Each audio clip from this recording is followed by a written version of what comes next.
ஸ்ரீ அஷ்டவிசன் நேயர் அனைவருக்கும் வணக்கம். நாம இன்னைக்கு 2024, 2025க்கான குரு பெயர்ச்சி பலன்களை பார்க்கலாம்.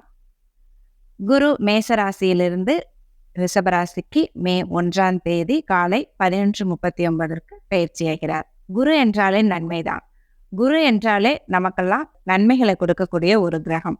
அதனால அந்த குரு பெயர்ச்சியை நாம எல்லாருமே ஒரு ஆவலோட எதிர்பார்க்கிறோம். நமக்கு நன்மைகளை தரக்கூடிய குரு முதல்ல எப்படி இருக்கிறார், அவருடைய வலிமை எப்படி இருக்குது? போன வருடமெல்லாம் குரு ராகுவோட சேர்ந்து சனியோட பார்வையில தன்னுடைய வலிமையை இழந்திருந்தார். நமக்கு எல்லாருக்குமே 12 ராசிகளுக்குமே அவர் குறைவான பலன்களை தான் தந்தார். ஆனா இந்த வருடம் சுக்கிரனோட வீட்டுல இருக்கார். அவர் கூட வேற எந்த பாவ கிரகமும் இணையல, வேற எந்த பாவ கிரகமும் பார்க்கல. முக்கியமா சனியும் ராகுவும் தான் குருவோட இயல்பை கெடுக்கின்ற கிரகங்கள். அந்த 2 கிரகங்களுமே குருவோட தொடர்பு கொள்ளல இந்த வருடம்.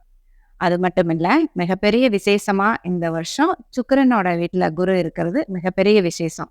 ஏன்னா சுக்கிரன் என்றாலே ஒரு லக்ஸரியான அமைப்பு, பணம், மகிழ்ச்சி, உல்லாசம், அழகு, பெண்கள், கலை, வீடு, வாகனம், இப்படி சொல்லிட்டே போகலாம். இது மாதிரி ஒரு நன்மைகளை கொடுக்கக்கூடிய கிரகம் சுக்கிரன். அந்த கிரகத்தோட வீட்டுல குரு அமரும் பொழுது அவருடைய வலிமை இன்னும் அதிகமாகும். தனகாரகன் குரு. ஒரு பெரிய பணக்காரர் இன்னொரு பெரிய பணக்காரரோட சொகுசான வீட்டுல இருக்கும் பொழுது அவருடைய மனநிலை எப்படி இருக்கும்? அப்படிப்பட்ட மனநிலையில தான் குரு இந்த வருடம் முழுக்க இருக்க போறார். அதனால உலகம் முழுக்க சுபிக்ஷமாக இருக்கும், நல்ல பணப்புழக்கம் இருக்கும், எல்லாருக்கும் அவரவர் ஜாதகத்துக்கு தகுந்த மாதிரி நல்ல பணவரவும் மகிழ்ச்சியும் இருக்கும். உலகமே நல்ல பணப்புழக்கத்துல இருக்க போகுது. கன்னி ராசிக்கான 2024 குரு பயிற்சி பலன்களை பார்க்கலாம். கன்னி ராசிக்கு இந்த குரு பயிற்சி சூப்பரா இருக்க போகுது. ஏன்னா குரு உங்களுக்கு 8ஆம் இடத்துல இருந்து 9ஆம் இடத்துக்கு பயிற்சி ஆகிறார். குரு இதுவரைக்கும் 8ஆம் இடத்துல இருந்து உங்களுக்கு நன்மைகளை தர முடியாத அமைப்புல இருந்தார். ராகு கேதுக்களும் உங்களுடைய 7ஆம் இடத்துலையும் உங்களுடைய ஜென்மத்திலையும் இருந்து உங்களுக்கு பல பிரச்சனைகளையும் குழப்பத்தையும் மன வாழ்க்கையில பிரச்சனைகளையும் கொடுத்துட்டு இருந்தாங்க. இந்த குரு பயிற்சியில குரு 9ஆம் இடத்துல அமரப்போகிறார். இந்த இக்கட்டான சூழ்நிலையில இந்த குரு பயிற்சி உங்களுடைய மனதிலும் வாழ்க்கையிலும் மிகப்பெரிய மாற்றங்களை கொண்டு வரும். இந்த குரு பயிற்சியில குருவோட நன்மைகளை அதிகமாக பெறப்போகும் முதல் ராசி கன்னி ராசி தான். ஓடி போனவனுக்கு 9ஆம் இடத்துல குரு அப்படிங்கிறது பழமொழி. இந்த 9ஆம் இடத்து குரு உங்களுக்கு உங்களுடைய அனைத்து பிரச்சனைகளிலிருந்தும் உங்களுக்கு விடுதலை தருவார். எல்லா பிரச்சனைகளிலிருந்தும் உங்களை காப்பாற்றுவார். 9ஆம் இடம்ங்கிறது பாக்கியஸ்தானம். அனைத்து பாக்கியங்களையும் அனுபவிக்கிற ஒரு ஸ்தானம். 9ஆம் இடம் நல்லா இருந்தாலே போதும், உங்களுக்கு எல்லாமே கிடைச்சிரும், எல்லாமே தானா தேடி வரும் உங்களுக்கு. 9ஆம் இடத்துல குரு அமர்றதுனால உங்களுடைய தந்தை நன்றாக இருக்க போகிறார். உங்களுடைய தந்தை வழி சொந்தங்களோட ஆதரவு உங்களுக்கு கிடைக்கும். உங்களுடைய தந்தை வழியில நன்மைகளும் சொத்துக்கள் வர வேண்டியது இருந்தா, பூர்வீக சொத்து இருந்தா, முன்னோர்களுடைய சொத்துக்கள் இவைகள்லாம் உங்களுக்கு வர வேண்டியது இருந்தா அது உங்களுக்கு வரும். சொந்த ஊருக்கு போகணும்னு நினைச்சிட்டு இருந்தவங்களுக்கு உங்களால சொந்த ஊருக்கு போக முடியும். பூர்வீகத்துல போய் தங்குற வாய்ப்பும் கிடைக்கும். ரொம்ப நாளா வெளியூர்லயே இருந்தாச்சு, வேலைக்காக வெளியூர்லயே இருந்தாச்சு, இனிமேலாவது சொந்த ஊர்ல போய் செட்டில் ஆகலாம்னு நினைக்கிறவங்களுக்கு கண்டிப்பா டிரான்ஸ்ஃபர் கிடைச்சு சொந்த ஊர்ல போய் செட்டில் ஆகுவீங்க. 9ஆம் இடத்துல இருக்கிற குரு உங்களுடைய ராசியையும் பார்க்கிறார். குரு பார்க்க கோடி நன்மை. இந்த குரு பயிற்சியில குருவுக்கு சொல்ற எல்லா பழமொழிகளும் உங்களுக்கு தான் சொந்தமாகுது. அதனால இந்த ஒரு வருடமும் நீங்க ரொம்ப அதிர்ஷ்டசாலியாகவே இருக்க போறீங்க கன்னி ராசிக்காரங்க. உங்களுடைய ராசியை குரு பார்க்கறதுனால இது வரைக்கும் கேது உங்களுக்கு கொடுத்துட்டு இருந்த பிரச்சனைகளும் குழப்பங்களும் தீரும்.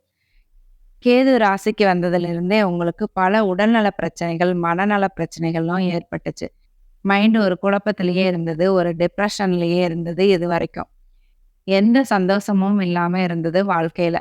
இப்போ குரு உங்களோட ராசியை பார்க்கறதுனால உங்களுடைய உடல் ஆரோக்கியம் திரும்ப கிடைக்கும். மனசும் ஒரு புத்துணர்ச்சியோட இருக்கிறத ஃபீல் பண்ணுவீங்க. கடந்த ஒரு வருஷமாகவே ஏதாவது உடம்பு பிரச்சனை, உடல்நல பிரச்சனை, ஒவ்வாமைன்னு கேது உங்களை படாத பாடுபடுத்திட்டு இருந்தார்.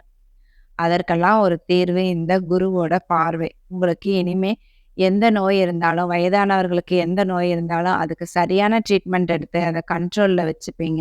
உங்களுடைய உடல்நிலை ஆரோக்கியமா இருக்கும். இனிமேல் உங்களுடைய மதிப்பு, மரியாதை, அந்தஸ்து எல்லாமே கூடும். உங்களுக்கே ஒரு பாசிட்டிவ் எண்ணங்கள், பாசிட்டிவான திங்கிங்லாம் வரும். இதுவரைக்கும் எல்லாமே நெகட்டிவா தான் நடந்தது. நெகட்டிவ் எண்ணங்களாவே போயிட்டு இருந்துச்சு. ஆனா, இனிமேல் நீங்க நெனைக்கிறதெல்லாம் நடக்கும். அதனால ஒரு புத்துணர்ச்சியும், ஒரு பாசிட்டிவான எண்ணங்களும் உங்களுக்கு வரும். கேது உங்களோட ராசியில இருந்ததுனால, எதையுமே ஒரு திடமான முடிவு எடுக்க முடியாத சூழ்நிலை உங்கள சுத்தி இருந்தது.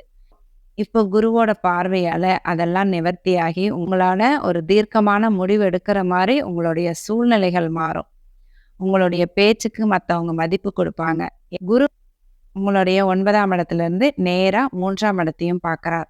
3ஆம் இடம் என்பது புகழை கொடுக்கக்கூடிய ஸ்தானம், தைரியத்தை கொடுக்கக்கூடிய ஸ்தானம், உங்களுடைய அந்தஸ்தை உயர்த்தக்கூடிய ஸ்தானம். உங்களுடைய மனது இப்போ ஆன்மீகத்துல ஈடுபடும். திருத்தல யாத்திரைக்கு போகறதுக்கு ஆசைப்படுவீங்க. திருத்தல யாத்திரைகளும் போவீங்க. குலதெய்வ கோயில் போறது, வெகு நாளா போகணும்னு நெனைக்கிற கோயிலுக்கு போறது, புதுசு புதுசா கோயிலுக்கு போறது, இதெல்லாம் உங்களுக்கு இப்ப இந்த 1 வருஷத்துக்கு நடக்கும். போன வருஷமெல்லாம் குரு 8ல மறைஞ்சதுனால உங்களுக்கு பண பிரச்சனைகள் நெறைய இருந்தது. இப்ப அந்த பண பிரச்சனைகள்லாம் கொஞ்சம் கொஞ்சமா தீரும் உங்களுக்கு. கையில பணப்புழக்கம் நல்லாவே இருக்கும். குருவோட 3ஆம் இட பார்வையால நீங்க ஏதாவது புதுசா கத்துக்கணும்னு ஆசைப்படுவீங்க. ஏதாவது டான்ஸ் கத்துக்கலாம், பாட்டு கத்துக்கலாம், ஏதாவது ஒரு புதுசா ஒரு கலைய கத்துக்கலாம். புதுசா ஒரு லாங்குவேஜ் கத்துக்கலாம். இதெல்லாம் ஒரு இதுலயெல்லாம் ஒரு ஆர்வமும் இருக்கும் உங்களுக்கு. நீங்க ஏதாவது ஒரு ஃபீல்ட்ல புகழடையணும்னு நீங்க ட்ரை பண்ணிட்டு இருந்தீங்கன்னா, அதற்கான கிரக சூழ்நிலை இப்ப உங்களுக்கு சாதகமா இருக்கு.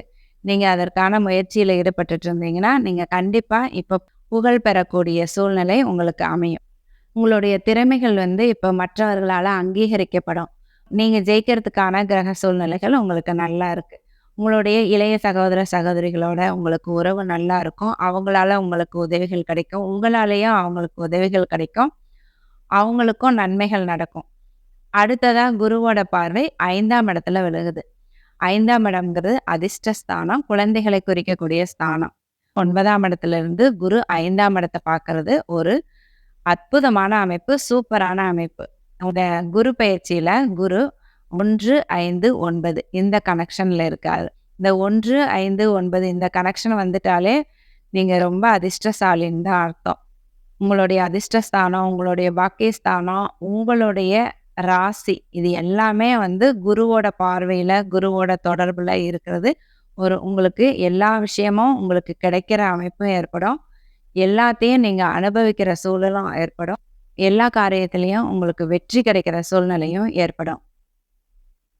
5ஆம் இடத்த குரு பார்க்கறதுனால, இதுவரைக்கும் சொன்ன பேச்சு கேட்காத குழந்தைகள் கூட உங்களுடைய சொன்ன பேச்சு கேட்டு நடந்துப்பாங்க. உங்களுடைய குழந்தைகளால உங்களுக்கு மகிழ்ச்சி ஏற்படும், பெருமை ஏற்படும், நிம்மதி ஏற்படும். உங்களோட குழந்தைகளும் நல்லா படிப்பாங்க. கல்லூரியில இடம் கிடைக்கும், நல்ல வேலை கிடைக்கும். கொஞ்சம் பெரிய பிள்ளைகளா இருந்தா அவங்களுக்கு திருமணமும் நடக்கும். இந்த மாரி பிள்ளைகள் விஷயத்துல எல்லாம் நன்மைகள் நடக்கும். இந்த வருடம் முழுவதும் குழந்தைகள் விஷயத்துல உங்களுக்கு நல்ல நன்மைகள் கிடைக்கும். குழந்தை பாக்கியத்திற்காக எதிர்பார்த்துட்டு இருந்தீங்கன்னா, குழந்தை பாக்கியமும் உங்களுக்கு கிடைக்கும். இந்த குரு பெயர்ச்சி கன்னி ராசிக்காரர்களுக்கு உங்களுடைய வாழ்வில் மறுமலர்ச்சியை ஏற்படுத்தும் குரு பெயர்ச்சியாக அமையும். கன்னி ராசிக்காரர்களுக்கு இந்த குரு பெயர்ச்சி 90% நற்பலன்களை கொடுக்கும் ஒரு அற்புதமான குரு பெயர்ச்சியாக அமைகிறது. நீங்க இதுவரைக்கும் ஸ்ரீ அஸ்ட்ரோவிஷன் சேனலை சப்ஸ்கிரைப் பண்ணலைன்னா சப்ஸ்கிரைப் பண்ணிக்கோங்க. பெல் பட்டனையும் அழுத்திக்கோங்க. லைக் பண்ணுங்க, கமெண்ட் பண்ணுங்க, ஷேர் பண்ணுங்க. நன்றி. வாழ்க வளமுடன்.